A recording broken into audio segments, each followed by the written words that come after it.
Imagina lo siguiente: durante la gran mayoría de la historia humana, la extrema pobreza fue la norma. Las personas luchaban para alimentarse a sí mismas y a sus familias, viviendo con apenas suficiente para los suministros básicos.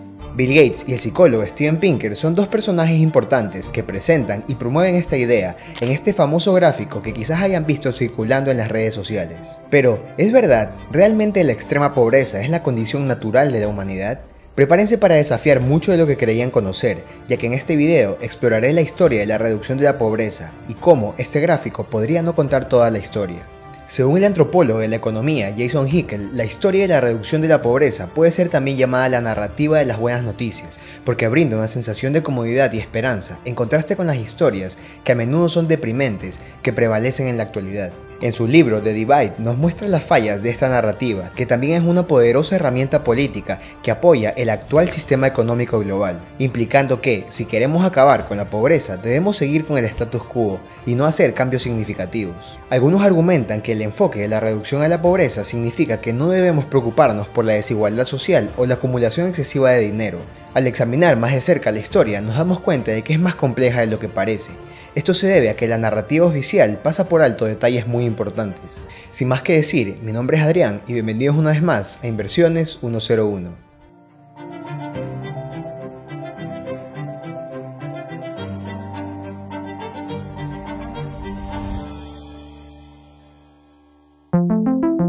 Para entender qué está mal con la historia de la reducción de la pobreza, tenemos que empezar desde el principio. Todo comenzó con el acuerdo multilateral firmado en 1996 en la Cumbre Mundial de la Alimentación en Roma. El objetivo inicial fue reducir a la mitad el número de personas desnutridas para el 2015, y es importante señalar que la meta era en números absolutos, es decir, en el total de las personas. 4 años después, la Declaración del Milenio estableció la meta de reducir a la mitad la proporción de personas que vivían con menos de $1 al día y que sufrían de hambre.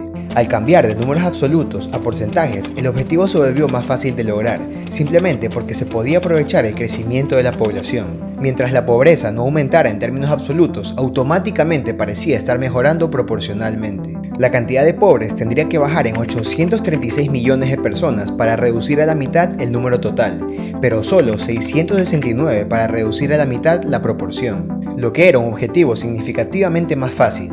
Fue una obra maestra de teatro estadístico y casi nadie lo notó, pero esto era solo el comienzo. Poco después, la ONU estableció los Objetivos del Desarrollo del Milenio, también conocidos como ODM, que diluyeron aún más el objetivo. En primer lugar, cambiaron de reducir a la mitad la proporción de personas pobres en el mundo a solo hacerlo en los países en desarrollo. Y debido a que la población de estos crece a una tasa más rápida que el promedio, hizo que pareciera que se estaban haciendo progresos más acelerados. El segundo cambio fue retroceder el punto de partida del análisis hasta 1990, lo que les dio más tiempo para lograr el objetivo y reclamar retroactivamente los avances de antes de siquiera que se haya comenzado la campaña, aprovechándose de los triunfos de China durante los años 90 y reclamándolos engañosamente como una victoria para los ODM. Para que se hagan una idea, la Declaración del Milenio tenía como objetivo reducir el número de personas pobres en 669 millones, pero los ODM solo buscaban hacerlo en 490. O en otras palabras, inicialmente los gobiernos establecieron una meta de 1.004 millones de personas viviendo en pobreza para el 2015, pero luego lo aumentaron a 1.327, dando a entender que sería aceptable que 323 millones de personas adicionales sufrieran de pobreza extrema y que la lucha podría ser menos agresiva. Mientras que el objetivo inicial requería una tasa anual de reducción de 3.35%, el objetivo final permitió una de solo 1.25%. Al cambiar la forma en la que se medía, se pudo afirmar que la pobreza se redujo a la mitad, aunque no fue así.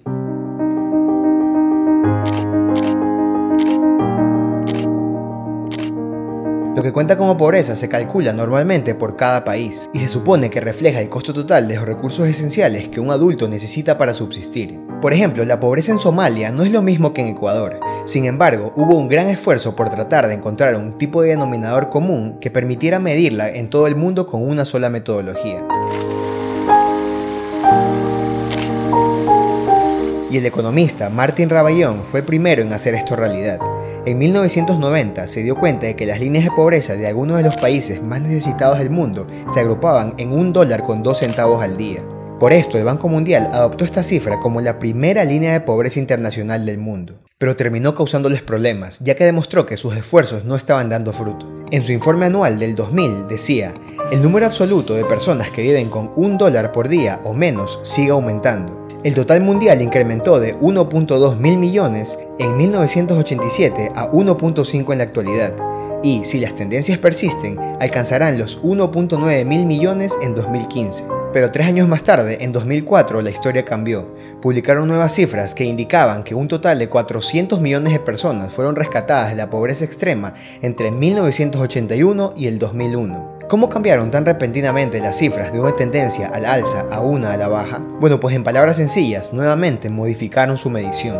En el año 2000, la línea de pobreza se trasladó de $1.02 a 1.8. Se hizo esto para tener en cuenta la depreciación del poder adquisitivo del dólar. Sin embargo, no se elevó lo suficiente, por lo que en términos reales era más baja aún. Y al hacerlo, el número de pobres disminuyó literalmente de la noche a la mañana, aunque en realidad no había cambiado nada en el mundo. Con esta pequeña alteración, un simple movimiento de muñeca de un economista, el planeta de repente parecía estar mejorando. La línea internacional de pobreza se modificó una segunda vez en el 2008 a $1.25, afirmando que era más o menos equivalente a la anterior en términos reales. Pero académicos en esa época volvieron a argumentar que los datos no eran comparables. Una vez más se creó la ilusión de que se había salvado de la pobreza a 121 millones de personas adicionales. Cuando los objetivos del desarrollo del milenio llegaron a su fin en el 2015, se reemplazaron por los objetivos del desarrollo sostenible, y el Banco Mundial introdujo una nueva línea de pobreza de $1.90 por día. A primera vista podría parecer que finalmente admitieron que la anterior era demasiado baja, pero la verdad fue que de nuevo no fue así, y el Banco Mundial anunció que el número de pobres a nivel mundial había disminuido en 100 millones de personas de la noche a la mañana. Uno de los problemas principales de todo esto es que los ajustes de paridad de poder adquisitivo para la línea de pobreza discriminan en cierta medida a las personas pobres, ya que la mayoría gasta alrededor del 70% de su dinero en alimentos, que han aumentado mucho de precio en comparación con otros productos, haciendo que les sea más difícil adquirir todo lo que necesitan. Es decir, mientras la mayoría de las personas pueden comprar más con sus dólares, los más necesitados en realidad compran menos. Por esto, el Banco Mundial debería ajustar la línea de pobreza a un nivel más alto en términos reales, pero haría más difícil el éxito de los objetivos del desarrollo sostenible. Incluso si aceptamos esta línea de pobreza tan arbitraria del Banco Mundial, puede que no nos digan nada de cómo viven realmente las personas en cada país. Tomemos por ejemplo a Sri Lanka. En 1990 las autoridades gubernamentales llevaron a cabo una encuesta que encontró que el 40% de la población estaba por debajo de la línea de pobreza nacional, pero el Banco Mundial informó solo un 4% en ese mismo año. Analizando el Ecuador en este 2023 ocurre algo similar. Si tomamos los datos de pobreza extrema del Banco Mundial, tan solo el 3.58% de los ecuatorianos se encuentran en esta condición. Pero considerando los datos del gobierno, hoy en día la pobreza estimada por persona que no cumple el costo individual de la canasta básica es de casi el 60%. O dicho de otra forma, en el país, 6 de cada 10 ecuatorianos no cubren con sus ingresos el costo individual de la canasta familiar básica. Esta narrativa de buenas noticias justifica el orden económico actual, y este mito se enfoca en la pobreza, pero en ocasiones ignora el hambre, que fue el otro gran objetivo de la Declaración del Milenio. Cuando los jefes de Estado prometieron por primera vez en 1996 reducir a la mitad el hambre antes de 2015, había alrededor de 875 millones de personas en esta situación en el mundo. Sin embargo, en 2009 hubo 1023, o aproximadamente un 17% más. Eliminar el hambre es una de las mejores formas para probar el éxito del sistema económico, y no haber logrado el objetivo ha sido un golpe terrible para el sistema. En la actualidad, la ONU considera que una persona está hambrienta solo cuando su ingesta calórica es insuficiente para cubrir las necesidades mínimas de un estilo de vida sedentario durante más de un año. El problema es que la mayoría de las personas pobres no llevan tal estilo de vida. De hecho, suelen realizar trabajos físicos exigentes, por lo que en realidad necesitan mucho más que el umbral de calorías de la ONU. Hoy en día todavía hay más de 2.000 millones de personas que sufren inseguridad alimentaria moderada o grave, según la Organización de las Naciones Unidas para la Alimentación y la Agricultura. Esta tragedia persiste a pesar de que más de 2.5 mil millones de toneladas de alimentos son desperdiciados cada año. Mientras tanto, un tercio de la población mundial, principalmente en países en desarrollo y de bajos ingresos, todavía carecen de acceso suficiente a alimentos. Esto no es un problema de falta, es un problema de distribución. La ONU encuentra que reducir el desperdicio de alimentos en todo el mundo en solo una cuarta parte y redirigirlo hacia donde más se necesita resolvería el hambre mundial de una sola vez. Ahora, volviendo al gráfico que vimos al inicio, el mayor problema es que muestra la reducción desde 1820 hasta la actualidad, pero esto lo hace engañoso y con poca validez empírica.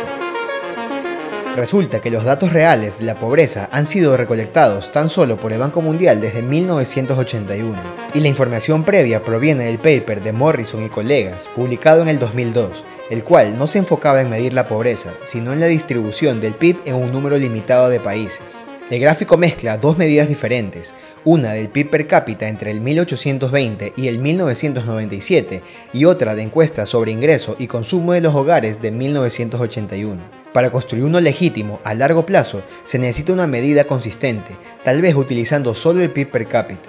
No obstante, incluso esto tendría problemas, ya que obviaría las transacciones no monetarias como la tierra, los ríos y otros recursos comunes que han sido cruciales para satisfacer las necesidades básicas de las personas a lo largo de la historia. Actualmente la nueva línea de pobreza de $2.15 al día muestra que tan solo 780 millones de individuos viven en esta condición. Pero recordemos lo que acabamos de ver, aún hay más de 2.000 millones de personas que padecen de inseguridad alimentaria moderada o grave. ¿Cómo es posible este escenario? Si $2.15 no es suficiente para garantizar una nutrición adecuada y una actividad humana normal, entonces es demasiado bajo y deberíamos considerar dejar de utilizarlo. Estos $2.15 es el equivalente a lo que se podría comprar en los Estados Unidos en 2017. Y según el economista David Woodward, vivir en este nivel sería como 35 personas tratando de sobrevivir en Gran Bretaña, con un solo salario mínimo, sin beneficios de ningún tipo, ni bonos o préstamos. Incluso el Banco Mundial ha afirmado en múltiples ocasiones que esta línea es demasiado baja para ser usada en cualquier país que no sea extremadamente pobre, y no debe ser utilizada para informar políticas. Algunos académicos sostienen que para alcanzar una esperanza de vida humana normal se necesitan alrededor de $7.40 al día. Si utilizamos esta medida como referencia, la historia cambia significativamente. Aunque ha habido una disminución en la proporción de personas que viven en la pobreza, esta no ha sido tan pronunciada como se cree. En 1981, aproximadamente el 71% de la población vivía en esta condición, mientras que en el 2019 se redujo al 53%. De repente, el gran avance en la lucha contra la pobreza parece mediocre, lo que resulta obsceno en un mundo tan rico como el nuestro. Estos son porcentajes y la verdad son un indicador importante, pero los números absolutos son igualmente necesarios. De hecho, como ya vimos, esta era la métrica a la que los gobiernos del mundo acordaron apuntar por primera vez en el 96. Si el objetivo es acabar con la pobreza, lo que importa es la cantidad total en el mundo, o por lo menos esto es lo que interesa desde la perspectiva de las personas pobres. Y si miramos estos datos, la tendencia cambia por completo. Según el Banco Mundial, la tasa de pobres ha empeorado dramáticamente desde 1981, pasando de 3.200 millones a 4.080, casi 6 veces más alto de lo que la gente cree. Esto no es progreso. Nuestro sistema económico global está fallando a la mayoría de la humanidad. Y vale la pena indicar que gran parte de los avances han ocurrido en Asia Oriental mediante políticas industriales de proteccionismo y regulación, medidas que las naciones occidentales también usaron con éxito en su propia historia de consolidación industrial, y una vez que eran naciones fuertes, liberalizaron sus economías gradualmente, de manera parcial y en sus propios términos, tal y como señala el economista del desarrollo Ha-Joon Chang en su libro Pateando la escalera, el desarrollo estratégico en una perspectiva histórica. Si excluimos a China de la ecuación, podemos ver que la reducción de la pobreza ha sido casi insignificante, con alrededor del 62% de la población viviendo en pobreza en 1981, a alrededor del 59% en el 2015. Algunas personas piensan que el sistema está funcionando para las personas más pobres y por ende deben dejar de quejarse al respecto. Pero según el filósofo de Yale, Thomas Poggi, lo que importa es cómo la pobreza se compara con nuestra capacidad para eliminarla. Tomando en cuenta este argumento, en 1990 habría costado poco más del 12% del ingreso de aquellos que no son pobres para acabar con la pobreza, mientras que en el 2013 tan solo hubiésemos necesitado el 3.9%, lo que significa que nuestra capacidad para eliminarla ha mejorado más de 3 veces. Esto se debe a que los más ricos han visto crecer sus ingresos más rápido que el resto, lo que hace que el costo de erradicar la pobreza sea una proporción cada vez más pequeña de sus ingresos en comparación con los del mundo en general. Este último es un argumento que usualmente suele ser refutado con el famoso gráfico elefante del economista Branko Milanovic, que ilustra cómo los ingresos han evolucionado a lo largo del tiempo en la población mundial, desde el grupo que menos gana al 1% más rico.